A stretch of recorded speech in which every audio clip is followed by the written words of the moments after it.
Bonjour à tous, bienvenue pour ce nouvel épisode de l'ABC de la foi. Aujourd'hui, je vous propose de parler de cette expression si marquante et si essentielle dans la foi chrétienne, « Fils de Dieu ». Alors, comment est-ce que cette expression est apparue ?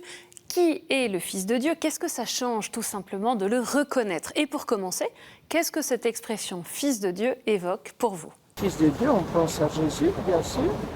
On pense à toute la Bible, à sa vie, à Jésus. Et ça, c'est chez les catholiques. Chez les musulmans, ça pourrait être mauvais. On sait qui. Après, chacun en fonction, on va dire, de ses entités religieuses. Fils de Dieu, ils ont des dieux, il n'y en a qu'un. Donc après, le Fils de Dieu, à savoir c'est lequel. Moi-même, j'ai qu'une seule enfant. Et Fils de Dieu, c'est Jésus alors.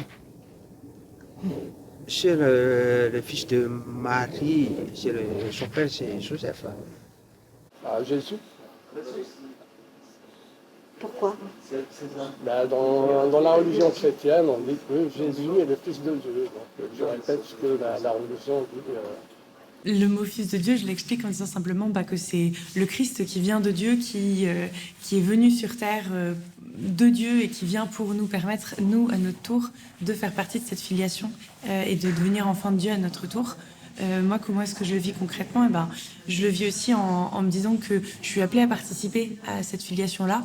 Et donc, du coup, je le vis en essayant de vivre une vie chrétienne qui est ancrée sur le Christ et essayer de regarder dans l'Évangile et dans les Écritures, comment est-ce que Jésus nous permet d'être enfants à notre tour, enfants de Dieu.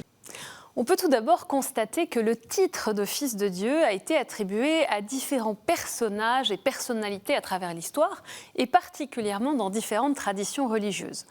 Cette expression apparaît notamment dans les religions orientales antiques pour désigner, dans certains panthéons, des divinités, fils d'un dieu plus important ou du dieu suprême, dans diverses traditions, des demi-dieux, des rois remarquables ou certains hommes auxquels sont prêtées des qualités surhumaines. En Égypte antique, vous savez peut-être que les pharaons étaient considérés comme les fils du dieu solaire Ré ou Ra.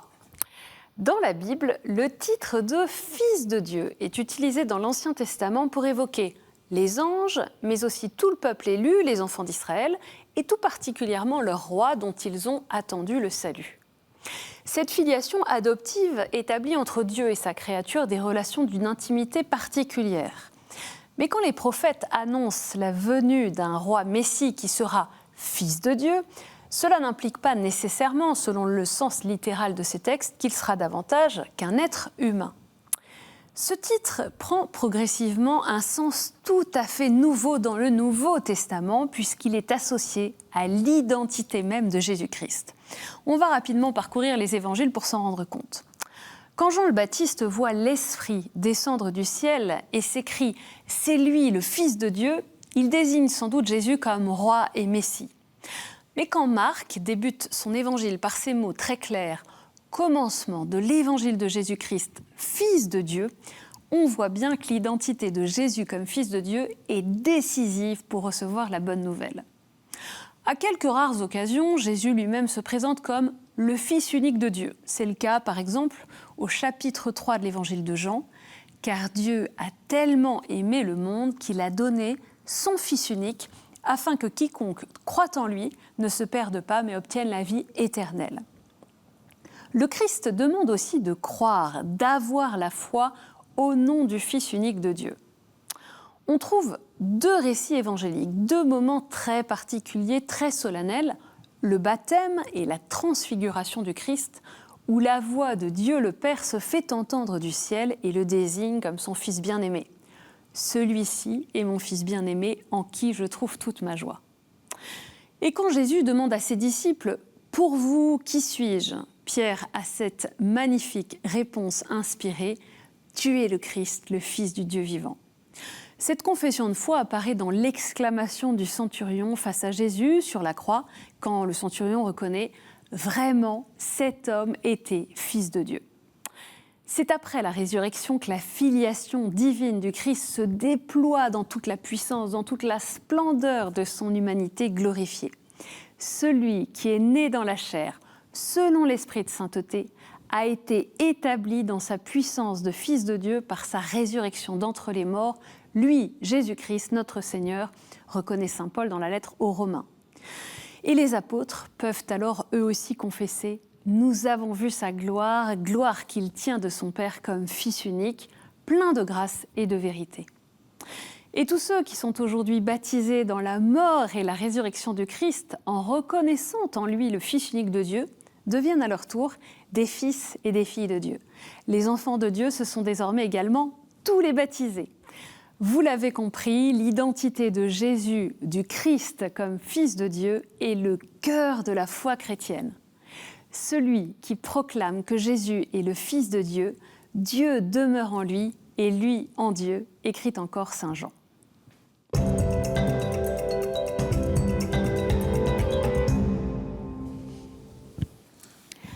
C'est par la grâce de l'Esprit Saint et en étant attirés par le Père que nous croyons et que nous confessons au sujet de Jésus qu'il est le Christ, le Fils du Dieu vivant. Et c'est sur le roc de cette foi, confessée par saint Pierre, que le Christ a bâti son Église. Dans la foi chrétienne, Jésus-Christ est non seulement le Fils de Dieu, filius Dei en latin, une expression qui pourrait garder son ambiguïté, mais il est également Dieu le Fils, Deus Filius. C'est ce qu'explique le catéchisme de l'Église catholique en ces termes. Le nom de Fils de Dieu signifie la relation unique et éternelle de Jésus-Christ à Dieu son Père. Il est le Fils unique du Père et Dieu lui-même. Croire que Jésus-Christ est le Fils de Dieu est nécessaire pour être chrétien. Jésus de Nazareth est Dieu lui-même, Dieu le Fils, la deuxième personne de la Sainte Trinité, celui que nous invoquons quand nous prions au nom du Père et du Fils et du Saint-Esprit. On va essayer de reprendre les points essentiels de cette réalité de foi qui nous dépasse. Le Fils existe de toute éternité. Il n'est pas inférieur au Père, il n'est pas antérieur au Père, il n'est pas postérieur au Père. Il est son Fils éternel de toujours à toujours. Mais pour les hommes, pour nous sauver du mal et de la mort, il s'est incarné et son nom est Jésus, Dieu sauve. À travers sa mort et sa résurrection, il révèle sa communion de Fils avec Dieu le Père. Un autre point essentiel, c'est que son identité même, c'est d'être le Fils. Il est Fils en étant engendré, en recevant toute la divinité du Père. Il est Dieu, né de Dieu, engendré, non pas créé, consubstantiel au Père, comme l'affirme le credo, la profession de foi, c'est-à-dire que Dieu le Fils est de la même substance divine que le Père. C'est-à-dire qu'il est en lui et avec lui le même Dieu unique, comme le dit le catéchisme. Le Fils est engendré par le Père de façon radicalement différente d'un engendrement humain, donc de ce que nous connaissons, puisqu'il reçoit éternellement du Père d'être Dieu. Le Fils a réellement son origine dans le Père, mais sans que cela n'ait de début. Cette filiation éternelle est don et réponse d'amour. Le Fils reçoit l'amour du Père et il y répond en étant Fils. Par son incarnation, sa mort et sa résurrection, le Christ est le premier-né de toute créature et l'aîné d'une multitude de frères, comme le dit saint Paul. Lui qui est une des trois personnes de la Trinité, il nous fait entrer dans ce mystère d'amour du Père par le don de l'Esprit Saint.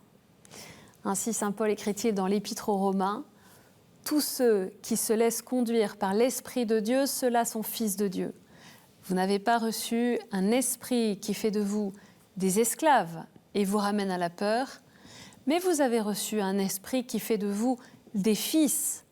Et c'est en lui que nous crions « Abba », c'est-à-dire « Père ». C'est donc l'Esprit Saint lui-même qui atteste à notre esprit que nous sommes enfants de Dieu. Puisque nous sommes ses enfants, nous sommes aussi ses héritiers. Héritiers de Dieu, héritiers avec le Christ, si du moins nous souffrons avec lui pour être avec lui dans la gloire. La vocation de l'homme est si grande et si belle. Chacun est invité à découvrir qu'il est fille et fils de Dieu, qu'il est aimé de toute éternité, que sa vie a toujours un sens. Il vient de l'amour du Père, il retourne vers cet amour, vers la rencontre du Père. Notre Dieu a les bras ouverts pour accueillir chacun d'entre nous, pour lui dire personnellement « Tu es mon fils, ma fille bien-aimée, en qui je mets tout mon amour ». Fils de Dieu par adoption, nous sommes héritiers du Seigneur. Il nous partage, il nous donne ce qu'il a de plus cher en lui, la vie, l'amour, le pardon, et il nous fait entrer dans la communion de son amour par le baptême. Quel bonheur de découvrir que notre vocation est celle d'être fille, fils de Dieu par adoption, par Jésus, le Fils unique, et pour l'éternité.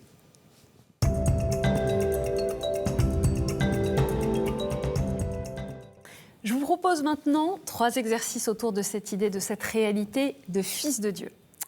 Une première idée, c'est de coller sur votre miroir de salle de bain, sur un petit post-it, cette phrase qu'on trouve dans l'évangile de Marc au moment du baptême du Christ. « Tu es mon fils bien-aimé, en toi je trouve ma joie ». Cette parole de bénédiction de Dieu, elle est pour chacun d'entre nous et il est bon de pouvoir nous en souvenir. Deuxième piste. On vient de s'émerveiller sur le fait que nous sommes tous appelés à être enfants de Dieu grâce au Christ, son Fils unique. Et peut-être que nous oublions trop souvent qu'en ayant ainsi le même Père, nous sommes tous frères. Donc, comment concrètement cette semaine manifester cette compassion, cette proximité, cette fraternité auprès de ceux que nous côtoyons, que nous croisons et qui peuvent être dans la solitude, qui peuvent être en train de traverser un moment d'épreuve. Et troisième proposition, c'est de renouveler notre foi, notre confiance, notre espérance dans Jésus, le Fils du Dieu vivant. Peut-être que nous pouvons répéter chaque jour, au début et à la fin de la journée, ces quelques mots. Jésus, Fils de Dieu, mon Sauveur, j'ai confiance en toi, en étant sûr qu'il est vivant à nos côtés et qu'il nous conduit au Père.